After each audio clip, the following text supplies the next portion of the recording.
Hello students, how are you all? I hope you all are fine. So in the last lecture we have been talking about the diagrammatical representation of cilia and flagella and also their functions. So from in the last 2-3 lectures we also talking about what are the microtubules A, B, C. तो पिछले 2-3 lectures के अंदर continuously हम एक चीज पढ़ते आ रहे हैं, that is microtubules A, microtubule B, microtubule A B C.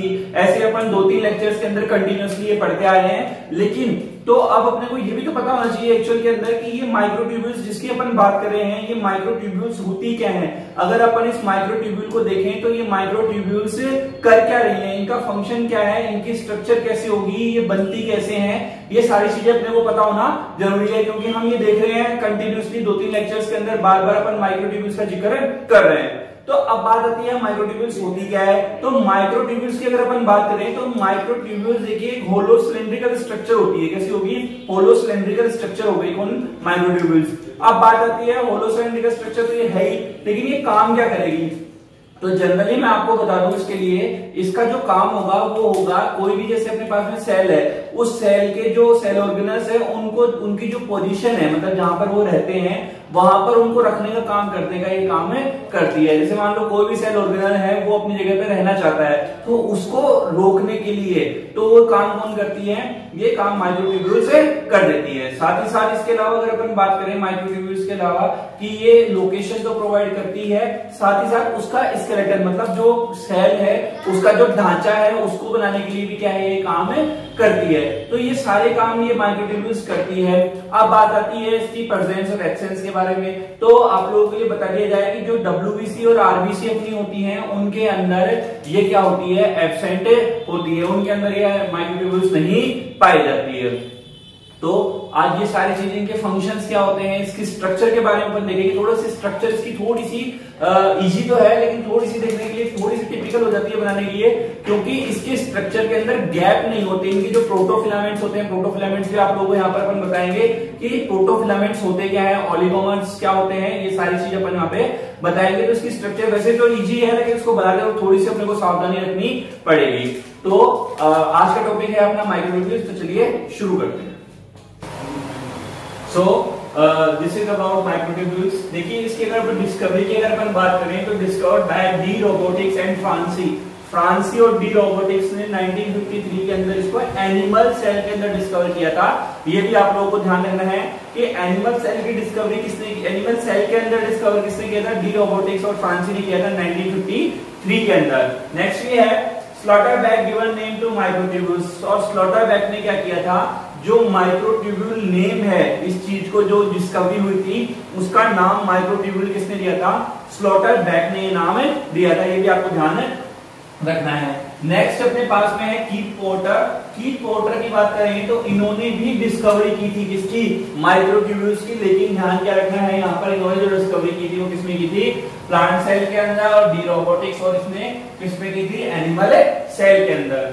So next you have cell organelles are placed to their location due to microtubules। ये मैंने आप लोगों को पहले बता दिया कि सेल ऑर्गेनल्स जो भी प्रेजेंट होते हैं सेल के अंदर उनको उनकी पोजीशन पे बनाए गए लोकेशन होती है सबकी, तो वो लोकेशन पे उनको जो रहते हैं वहां पर उनको बनाए रखने का काम कौन करता है? ये काम करता है माइक्रोट्यूब्यूल्स। कौन काम करता है? माइक्रोट्यूब्यूल्स। नेक्स्ट ये है, आप लोगों को पता है कि होलो फाइबर लाइक स्ट्रक्चर है, ये आप लोगों को बता दिया था। क्योंकि आप जब भी इस स्ट्रक्चर को देखते हो तो आपको ऐसे दिखाई है, हमने बार बार ए बी सी जो दिखाई है वो इस तरह से दिखाई है। इसके अंदर फिर सब यूनिट आप लोगों को दिखाई है। तो सीधी सी बात है, जब आप लोगों को ये नजर आ रहा है यहाँ पर ये चीज जो दिख रही है, तो ये जो सब यूनिट की बनी हुई है, तो ये आपको होलो ही नजर आ रही थी भाई अपन ने जब इसको बनाया था इस तरह से, तो ये होलो ही है। तो ये होलो फाइबर लाइक स्ट्रक्चर है। और जब कोई चीज आपको देखिए, इसको मैं यहाँ से देखूं तो यहाँ से जैसे मान लीजिए ये माइक्रोट्यूब्यूल्स की, इसके ऊपर 13 सब यूनिट लगी हुई हैं। क्या लगी हुई हैं? 13 सब यूनिट इस तरह से लगी हुई हैं, 1 2 3 4 ऐसे करके सब 13 सब यूनिट लगी हुई हैं।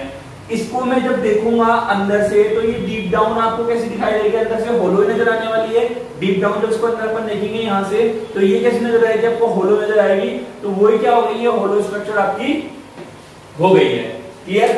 नेक्स्ट है it provide the mechanical support to the cell for the export import of material. देखिए एक तो ये मैकेनिकल सपोर्ट प्रोवाइड करवाता है, क्या प्रोवाइड करवाता है, मैकेनिकल सपोर्ट प्रोवाइड करवाता है, साथ ही साथ ये क्या करता है, मटेरियल का एक्सपोर्ट और इंपोर्ट करने का काम भी करता है। क्या करता है, मटेरियल का एक्सपोर्ट और इंपोर्ट करने का काम भी क्या करता है, ये करता है।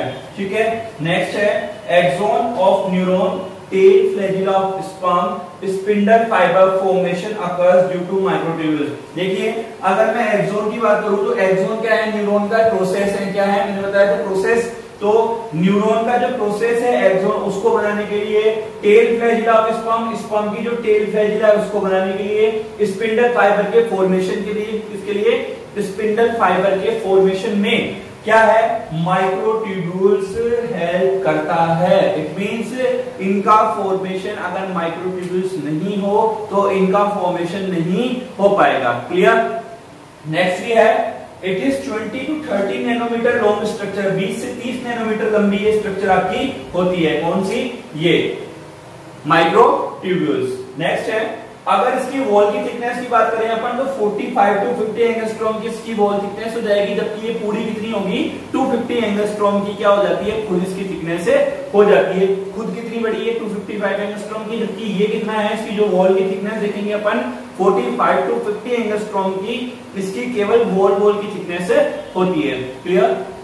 नोट दैट की जो बात यहाँ पे अपन ने लिखी हुई है वो बात मैंने आप लोगों को पहले बता दिया था कि आरबीसी और डब्ल्यूबीसी के अंदर लैक होता है माइक्रोट्यूब्यूल का। It means it not have any kind of microtubules. What, RBC and WBC इन दोनों के पास में ही क्या होता है, इसका लैक होता है, ये एब्सेंट होती है। ठीक है। So generally microtubule is made up of 13 सब यूनिट। ये कितनी सब यूनिट की बनी हुई होती है, 13 सब यूनिट की ये बनी हुई होती है। ये अपन ने पहले भी देखा हुआ है, लेकिन यहाँ पर हमने इस टॉपिक को इसलिए कवर किया है क्योंकि अपना ये जानना जरूरी होता है कि जब अपन बार बार माइक्रोट्यूब्यूल्स पढ़ते हैं तो उसकी स्ट्रक्चर क्या होती है।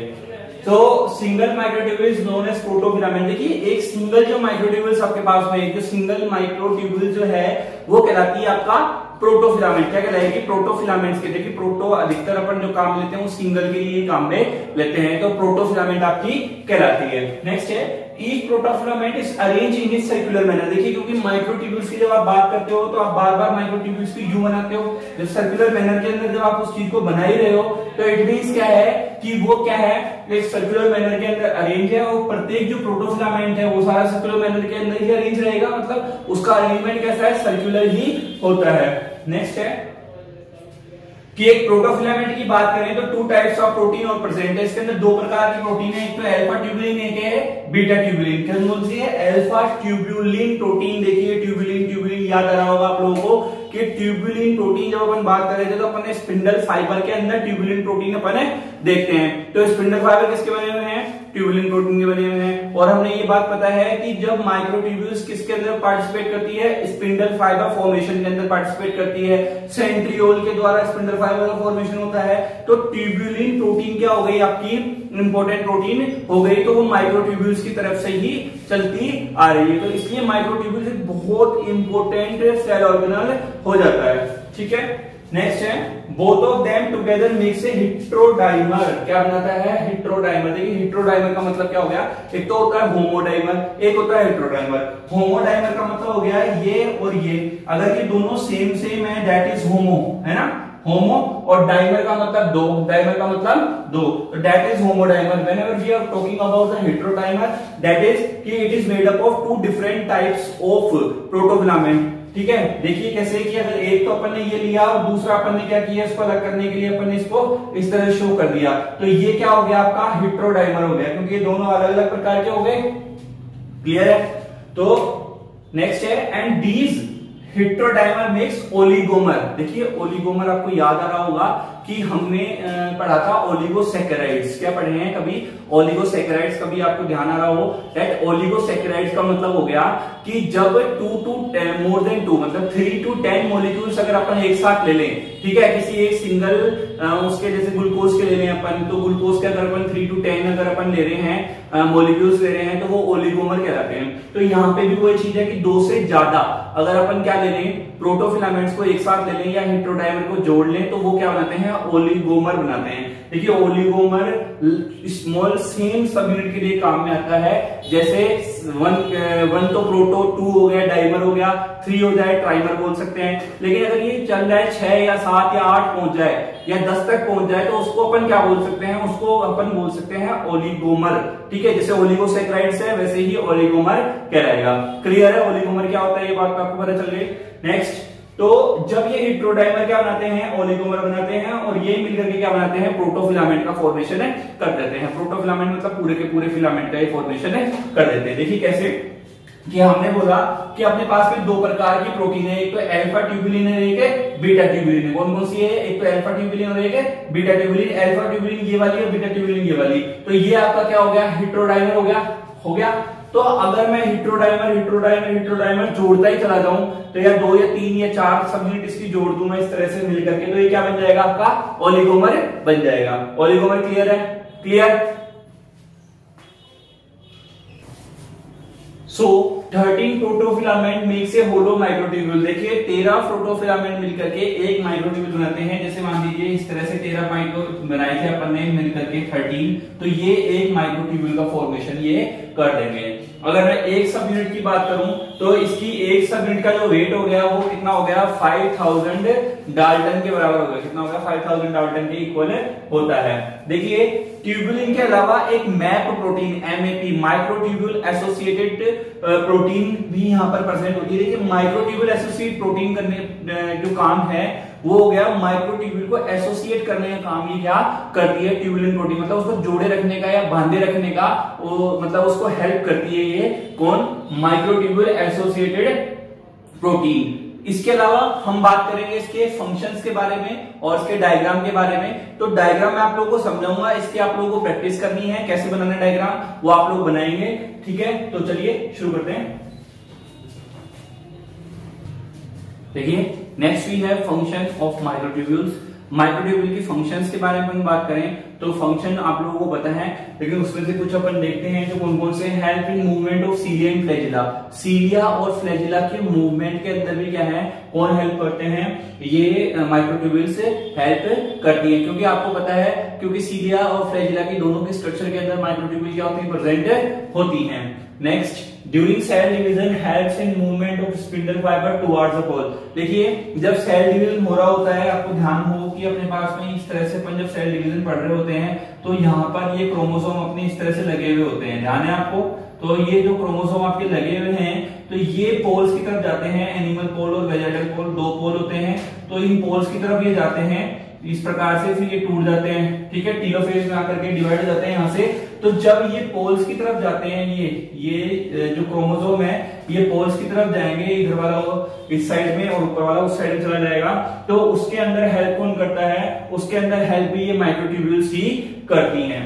ये अपन ने सेल डिवीजन के डायग्राम आपको यहाँ पे समझाया है। नेक्स्ट है micro transportation of water inorganic ions also at extra. देखिए जो अगर छोटा सा, अगर ज्यादा तो नहीं लेकिन कुछ मात्रा के अंदर बिल्कुल छोटे लेवल के ऊपर माइक्रो ट्रांसपोर्टेशन बोल रहे हैं, मतलब बहुत कम ट्रांसपोर्टेशन होगा किसका, वाटर और इनऑर्गेनिक आयंस का भी ट्रांसपोर्टेशन करने का काम है करते हैं। नेक्स्ट है helps in change of shape of cell.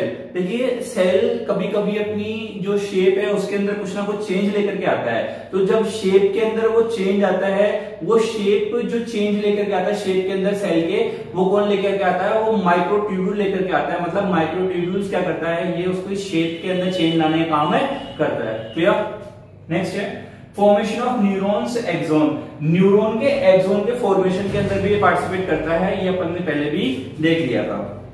तो ये बात आती है इसके फंक्शंस के बारे में। माइक्रोट्यूब्यूल की जो स्ट्रक्चर है ये आप लोगों को आज की वीडियो के अंदर लास्ट के अंदर स्लाइड के रूप में आपको एक मिल जाएगा कि कैसे इसकी माइक्रोट्यूब्यूल की स्ट्रक्चर आपकी बनती है, कैसे अपने को बनानी है, वो स्लाइड आज पे अटैच कर दी जाएगी। ठीक है, अब बात आती है किसके बारे में, आप लोगों को याद आ रहा हो तो अपन ने एनिमल सेल पढ़े थे, या फिर आप ये मानिए कि इंटेस्टाइन के ऊपर आप लोगों ने जो पढ़े थे माइक्रोविलाई पढ़े थे, याद आ रहे होंगे। इस प्रकार से अपन ने बताए थे कि माइक्रोविलाई इस तरह से प्रेजेंट होते हैं सेल इंटेस्टाइन के ऊपर, ध्यान है।